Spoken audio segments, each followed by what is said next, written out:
Numericals on design of steel compression member. In the previous video, we discussed about the procedure design the compression member. In this video, we are going to design the compression member. A column 4 meter long has to support a factored load of 600 kilonewton due to dead load and imposed load. So this factored load of 600 kilonewton is due to dead load and imposed load. The column is effectively held at both ends and restrained in rotation on one of the ends. Design the column. So let's write the given data. First, they have given a factor load, factored axial compressive load, which is 600 kilonewton. So this compression load is due to dead load and live load. Now what is given? They have given the effective length. So in the effective length, they clearly said effectively held at both the ends. So at both the ends, it is effectively held. So that means it is not allowed to move on either direction. So the position is fixed and restrained in rotation on one of the ends. So you have two ends, and on one end the rotation is also restrained. So if you allow rotation at this end to happen, so here it is rotation is arrested and here rotation is free. So that means this end is fixed end and this end is pinned end. Pin end where the point is allowed to rotate but the end is not allowed to move in either direction. But in the fixed end, the point is neither allowed to move nor allowed to rotate. So that is fixed end. This is the total length. The total length of column is given as 4 meter. That's it. This is the given data. We need to design the column.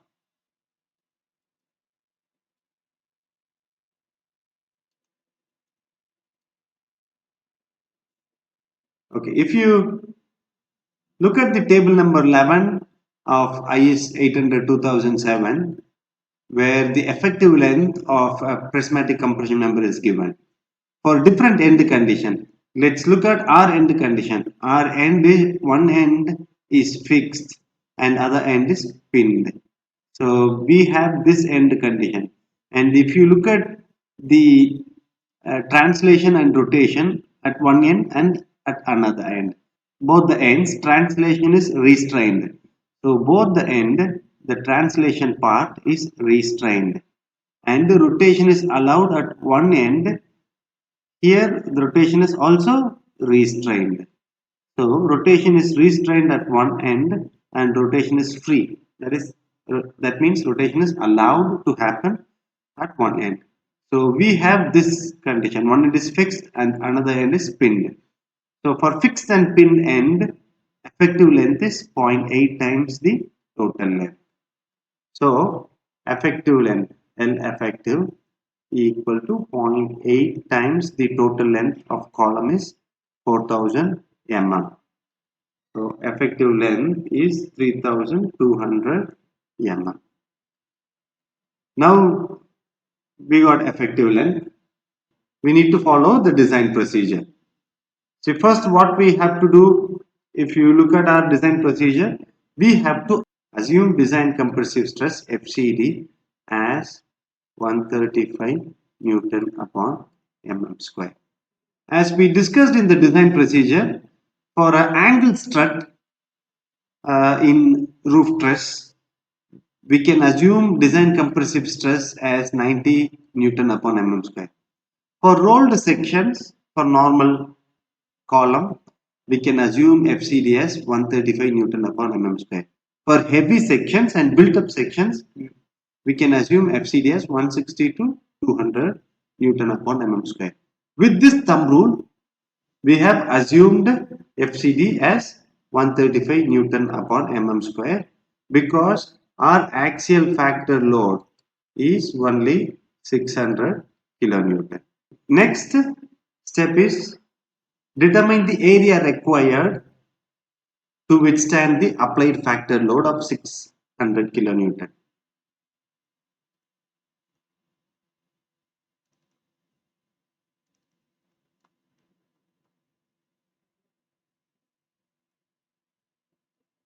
So how will we find the area? If we go back to our design equation, the design compressive stress equal to area into FCD. So with this equation only we are going to find the area required AE. Design compressive stress PD equal to area required AE into assumed design compressive stress. Now this is the factor load. To withstand the factor load of 600 kilonewton, how much is the area required? So area required AE is equal to 600. I am multiplying that with the 1000 because I have converted it into Newton, because my FCD is in Newton upon mm square. 4444 mm square. Let me convert it into centimeter square. 1 centimeter is equal to 10 mm. 10 mm. So if I write it in centimeter, it is 44.44 centimeter square. Now I have to refer steel tables or any relevant Indian standard code to select a section to withstand the applied factor load of 600 kilonewton, which has the area at least 44.44 centimeters square. So I am using I section, and in I section, so we have to provide a section which has area more than 44.44 centimeters square. So either I can go for ISHB 200 at the rate of 37.3 kg per meter, which has the area of 47.54 centimeters square. Or even I can go little bit higher section, ISHB 200 at the rate of 40 kg per meter, which has area of 50.94 centimeters square. So I'm going to use this ISHB 200 at the rate of 40.0 kg upon meter. So let me write the property of the section whose area is 50.94 centimeters square, whose depth of the section is 200 as mentioned here, ISHB 200. Width of flange is also 200 and the thickness of flange is 9 mm and the thickness of web is 7.8 mm and IXX, moment of inertia about XX, major moment of inertia. If you look at the section here, so this is XX moment of inertia axis and this is YY axis, and the corresponding moment of inertia is 994.6 centimeter power 4. Then RXX, radius of gyration in x-axis, is 8.55 centimeter and RYY is radius of gyration in y-axis, 4.42. See, from this data it is clear that moment of inertia about y-axis is the least and the radius of gyration in the corresponding axis RYY is the least. So this will govern the strength of the I section.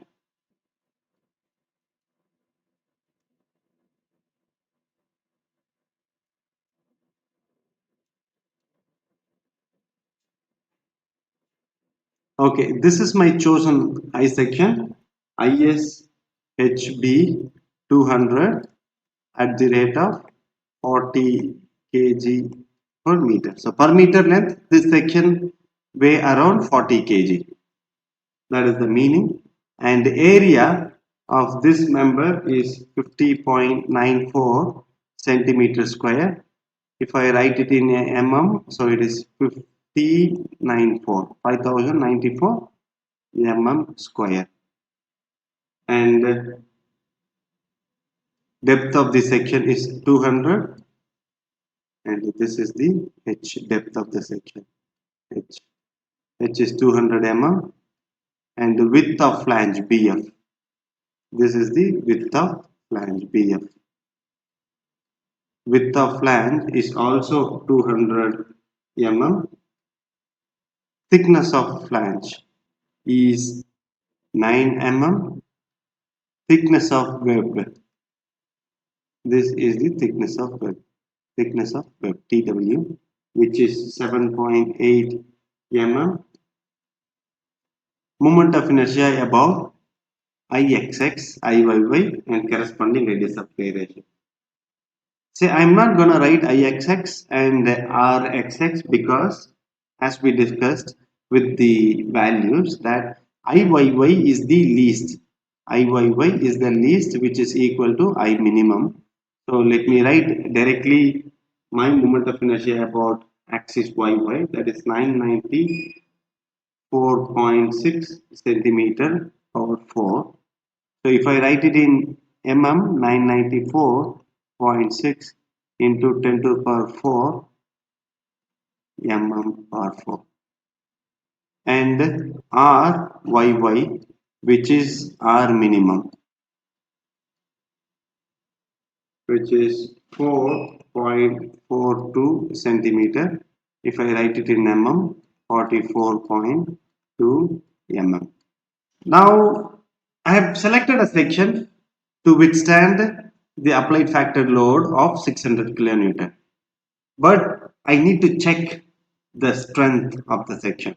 See, really, if this section is adequate enough to take the applied factor load of 600 kilonewton, I need to check it.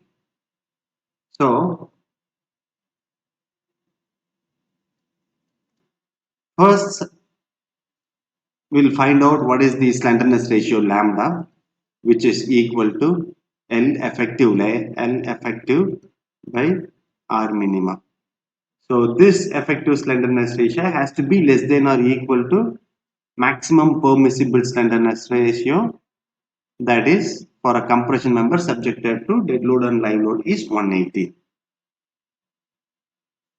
For a compression member which is subjected to lateral load like earthquake and wind is 250. So for that condition, the slenderness ratio has to be less than or equal to 250. Anyhow, first I'll check the slenderness ratio. Second, have to calculate the design compressive stress for the selected section. So for design compressive stress, you need to know the buckling class of the rolled I section. So I will find what is the buckling class. Then for the corresponding buckling class, I'll use corresponding table 9, A, B, C or D. I'll find out what is the design compressive stress FCD.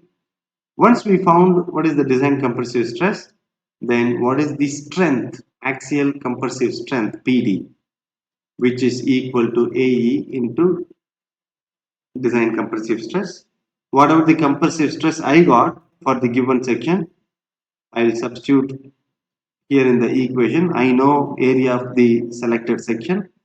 So this strength of the selected section, whatever the value, that has to be greater than or equal to factor load. If it is so, then the column is safe enough to carry the applied factor load of 600 kilonewton. This check we are going to perform now. Check for the compression member. First is the slenderness ratio.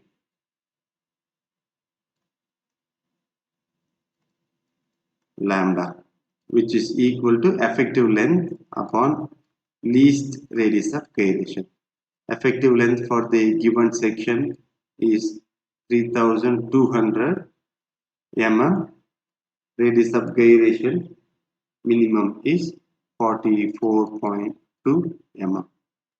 So the slenderness ratio is 72.39.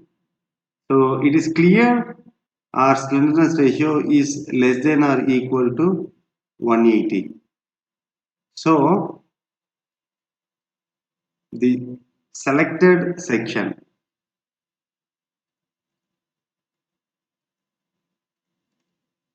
is safe against buckling.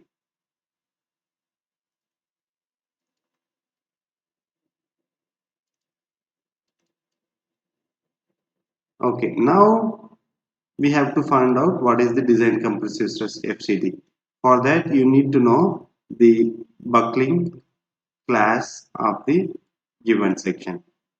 So, in table number 10 of IS 800 2007, we can find the buckling class of the given section. Now, our section is rolled I section. So, for this rolled I section, we need to find out what is the H by BF ratio. So, H is the depth, BF is the width of flange. So, here H by BF. H is the depth of the section, that is 200, width of flange is also 200, value is 1. So let's go back to the table. H by BF is greater than 1.2. If so, then we can follow this criteria. Otherwise, if you look at the other, H by BF less than or equal to 1.2. So our section follows this criteria. So in that, whether our thickness of flange is less than or equal to 100 mm or thickness of flange is greater than 100 mm. So our thickness of flange is 9 mm. Since our thickness of flange is less than 100 mm, our buckling class is either ZZ or YY.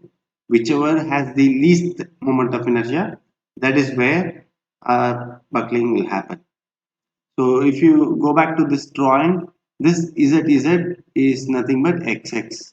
XX moment of inertia is more than YY. So YY has the least moment of inertia for our given section. So buckling will happen only at YY. So the corresponding buckling class is C. So now we got our buckling class as C. Buckling class of the given section is C. So we need to use table 9C to determine or to find design compressive stress FCD. So if you go back to table 9C, we need to know what is the yield stress of the material and the slenderness ratio lambda KL by R, L effective by R. We know our slenderness ratio is 72.39 and always structural steel is mild steel. So for 70, mild steel yield stress is 250. So for 70, design compressive stress is 152. For 80, design compressive stress is 136. So our slenderness ratio is between 70 and 80. So we need to interpolate it. Slenderness ratio, and here is yield stress 250 Newton upon mm square. So for 70 slenderness ratio, design compressive stress FCD is 152. For 80 slenderness ratio, design compressive stress is 136. So for 72.39, what is the design compressive stress FCD? So let's do linear interpolation. There are so many ways to do it. You can even use engineering calculator to do the linear interpolation. Here I am doing it manually. 152 minus 152 minus 136 upon difference between the slenderness ratio, which is 10, multiplied with again I'm starting with 152, so difference between 70 and 72.39, that is 2.39. So the value of design compressive stress is 148.176 Newton upon mm square. Now I got the design compressive stress of the given section, and I know the area of my section AE, which is equal to 5094 mm square. So now I can able to find what is the strength, axial compressive strength of the given section, which is AE into FCD. So 5094 into 148.176 Newton upon mm square. So the strength is 754.81 kilonewton. Now, which is well over the applied factor load of 600 kilonewton. So now the column is safe against the strength. So finally, the chosen section is safe enough to carry a factor load of 600 kilonewton.